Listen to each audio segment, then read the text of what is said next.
Good morning, gardening friends.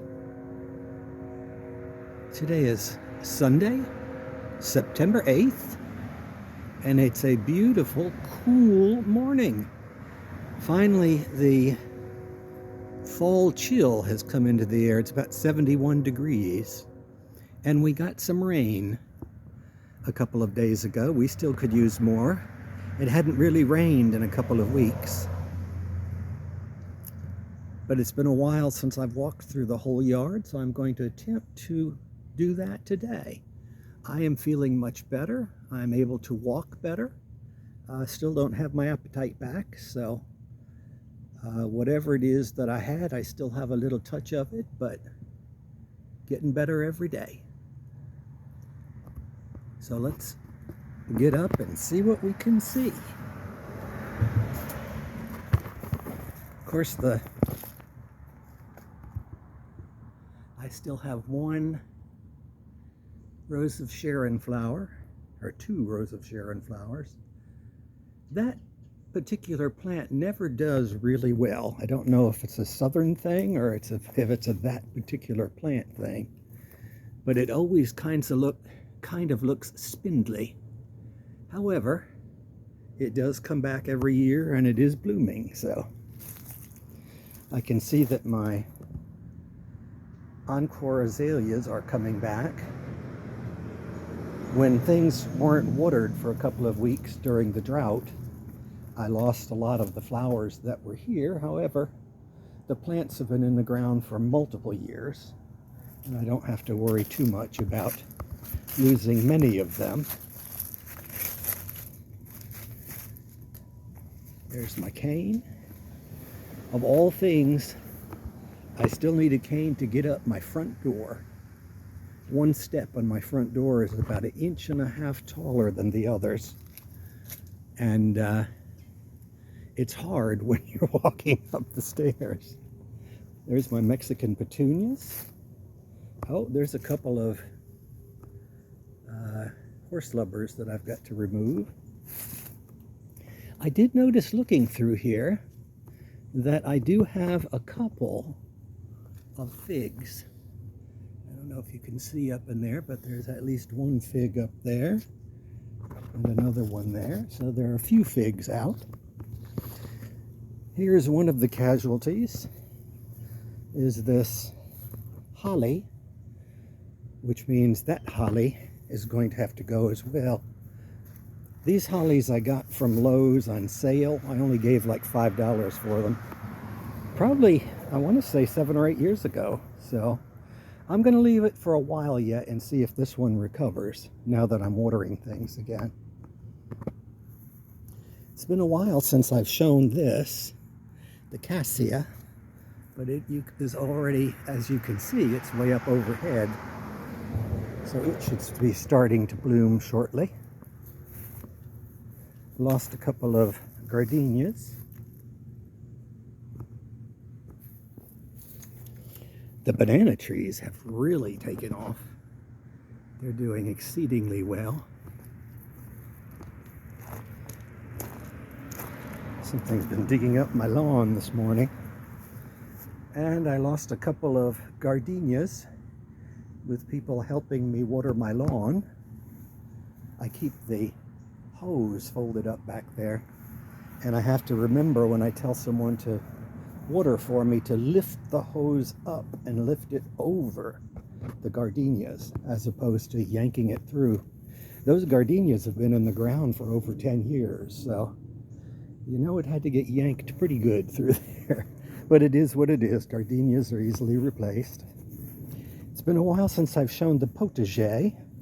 Parsley is gone for the year. Here's my ginger. The ginger is coming in nicely. Blackberries, I'm going to have to straighten up the blackberries against the fence and probably trim down the basil. The basil got burned, of course, when it wasn't being watered, as did the tomatoes. But they're still green on top of the tomato plants and flowers, so I'm going to just leave them where they are and see what happens. My stevia is starting to bloom. And that's my Thai basil and regular basil.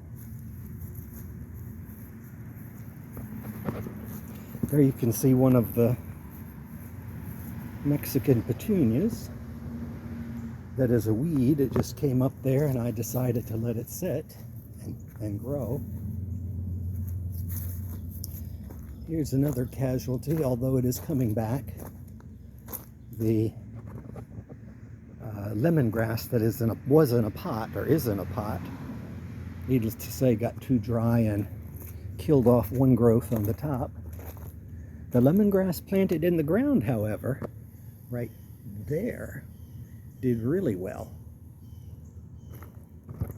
The butterfly bush did not fare all that well. I won't try butterfly bushes again. This is one of those special proven winner types, and it just didn't do. I lost one and now the other. Of course, this is what time it was due from lack of watering. My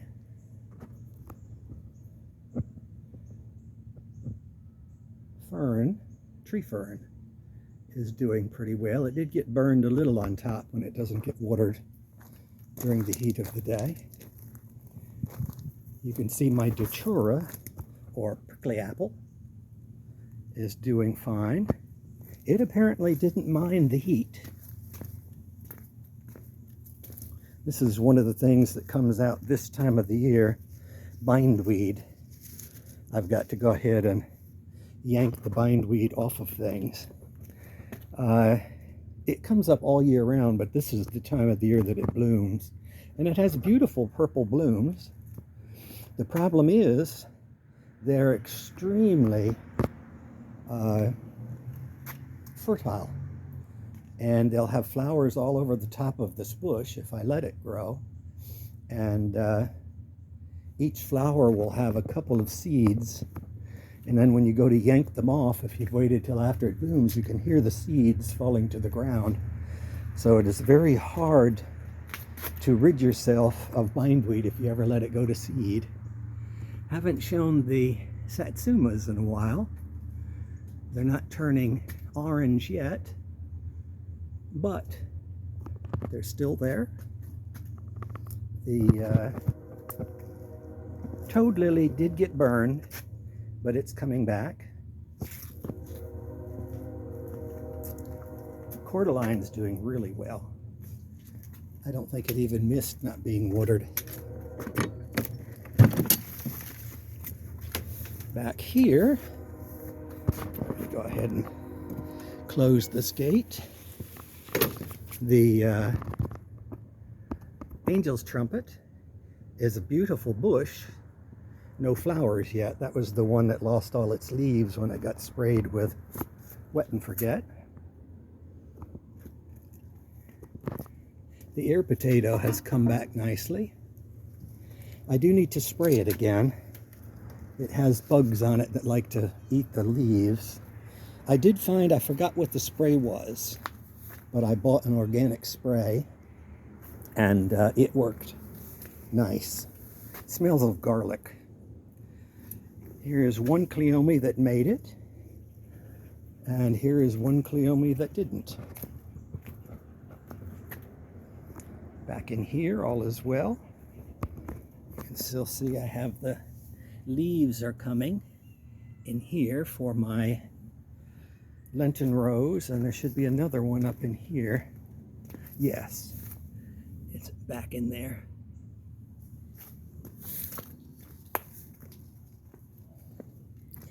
Here you can see this satsuma is definitely heavy with fruit because it is sagging almost to the ground.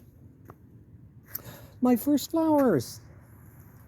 This is my iachroma. I was just going to make a comment that my iachroma did not bloom this year and I might yank it out. However, lo and behold, an iachroma flower.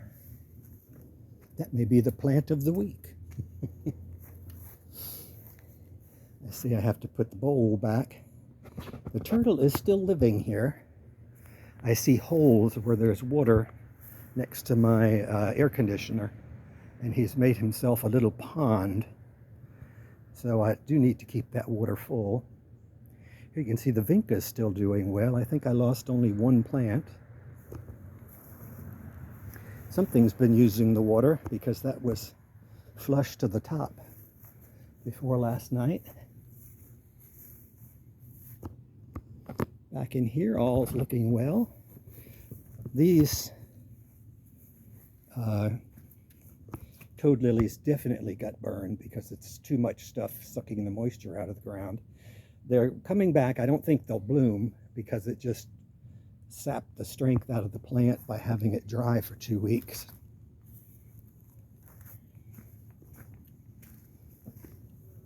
Something's been digging grass.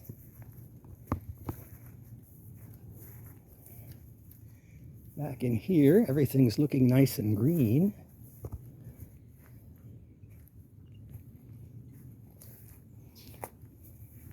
This area always does pretty well. I smell fruit. There's a couple little fruits at the top from my pindo palm. It smells very citrusy, like a lemon butter.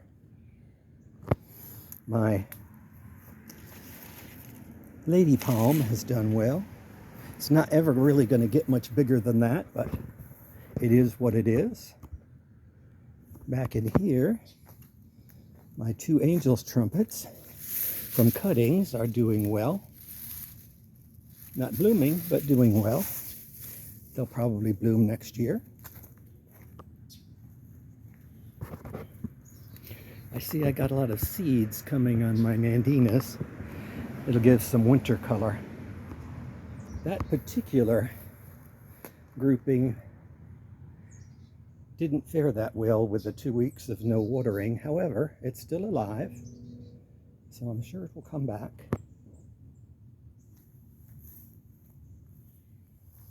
Let me plant myself here and look up. My Canary Island date palm is looking pretty decent. It's about time to fertilize it in another month. I fertilize once a quarter.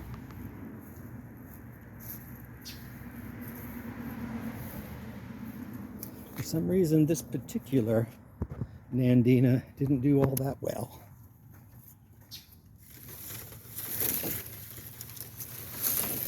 I swear that palm keeps getting bigger and bigger.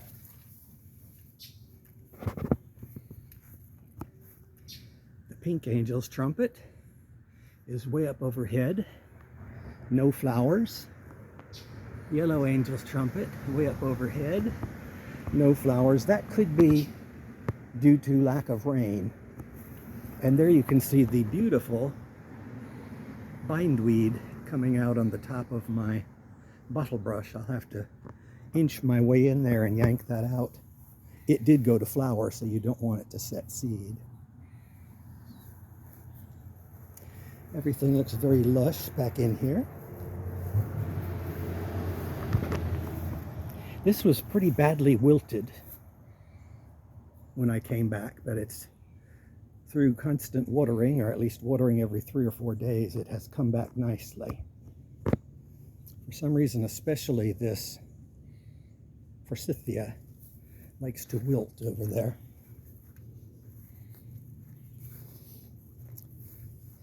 This area still looks good.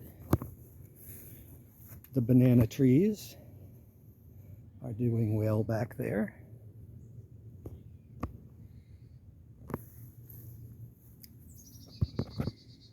Kumquats are nice and green, not turning orange yet. There you can see some more satsumas back in there.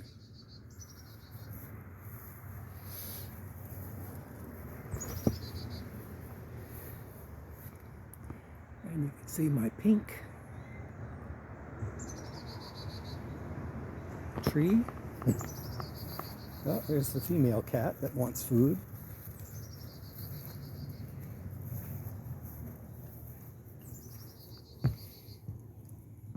And up here on the deck, pretty much most things survived. A few didn't.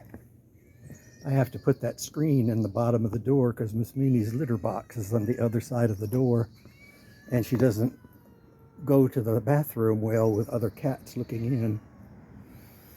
Here's the pitcher plant, Nepenthes. It did okay. This pitcher plant, not so much, but I'm going to cut it back because I do see green at the base. So I need to go ahead and cut it back quickly because it's starting to grow back again. And I do this to myself every year. There's some more of those sun patience. Don't they just look beautiful after you let them dry out once?